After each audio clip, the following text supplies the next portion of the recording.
Special update পাওয়ার জন্য subscribe করে bell আইকনে ক্লিক করতে ভুলো না। ছুটি হিরণময়কে বলে, আমি জানি এগুলো আপনার মুখের কথা নয়, আপনি একবার ঠাম্মিকে সরি বলুন না।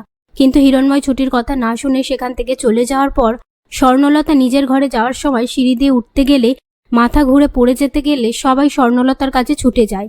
অভি বলে, আমি জানি ঠাম্মি ঠিক নেই। স্বর্ণলতা বলে, আমি ঠিক আছি। এই বলে স্বর্ণলতাকে ঘরে নিয়ে আসে। স্বর্ণলতা শুয়ে থাকার সময় ডক্টর চেক আপ করে বলে, ওনার একটা ট্রমা থেকে এরকমটা হয়েছে। আমি ঘুমের ওষুধ দিয়ে দিয়েছি। পাশ থেকে ছুটি বলে, কিন্তু ঘুম কেটে গেলে তোর আবার ঠাম্মির কথাগুলো মনে পড়ে যাবে তখন। এই ভেবে ছুটি হিরণময়ের কাছে এসে বলতে থাকে, আঙ্কেল আপনি যে সমস্ত কথা বলেছেন ওগুলো আপনার মনের কথা নয়। ঠাম্মি খুব অসুস্থ, আপনি একবার ঠাম্মির সাথে গিয়ে কথা বলুন। আপনি আমাকে বকুন মারুন যা খুশি করুন। এই নিয়ে তারা কথা বলতে থাকে। এই সবটা আড়াল থেকে মিঠুন দেখতে পেয়ে ঝুমকির কাছে গিয়ে বলে, নিজেকে বাঁচাতে গেলে এক্ষুনি চলো, ছুটি এসেছে। সেই কথা মতো ঝুমকি হিরণময়ের কাছে এসে বলে, ওসব নাটক করছে। তোমাকে আর আমাকে ও বাড়ি থেকে কিভাবে অপমান করে তাড়িয়ে দেওয়া হয়েছে তুমি জানো না?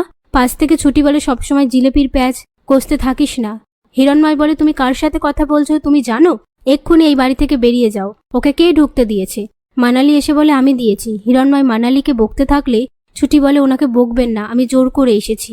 এই বলে চলে যাওয়ার সময় একটা ছবি দেখে ছুটির ছোটবেলার কথা মনে পড়ে মাথাটা ঘুরতে থাকলে হিরণময় বলে, কি হলো, এখনো দাঁড়িয়ে আছো, যাও। তখনই ছুটি মাথা ঘুরে নিচে পড়ে গেলে মানালি ছুটিকে ধরে তোলে। সেই সময় ঝুমকি বলে, তুমি ওকে এখান থেকে যেতে বলো। হিরণময় বলে, আমার বাড়িতে এসে যদি কেউ অসুস্থ হয়ে যায় তাকে আমরা যেতে দিই না, তারপর ওর গুণধর বর আমাকে ফোন করে ইনসাল্ট করবে।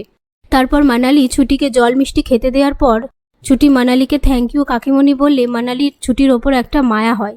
ওদিকে অভি ছুটির জন্য চিন্তা করতে থাকলে ঝুমকি ফোন করে অভিকে বলে, ছুটি আমাদের বাড়িতে এসেছিল, আমাদেরকে জানা তাই বলে ঝামেলা করেছে। অভি বলে, ও যা করেছে বেশ করেছে। এই বলে ঝুমকির মুখটা বন্ধ করে দেয়। এরপর ছুটি সেখানে আসলে অভি বলে, এত বড় সাহস কি করে হয় আপনার, যে ঝুমকিকে এ বাড়িতে আসা নিয়ে এত কথা শোনালাম, আপনি ওই বাড়িতে চলে গেলেন। ছুটি বলে, যা বকুনি দেওয়ার আপনি কালকে দেবেন, প্লিজ আগে আমি ঠাম্মির সাথে দেখা করে আসি। এই বলে সেখান থেকে ছুটি চলে যাওয়ার পর অভি আপন মনে বলে, ও বাড়িতে এখন কি হলো যে ছুটির চোখ মুখ বসে গেল, না হলে তো ছুটি দমে যাওয়ার মেয়ে নয়।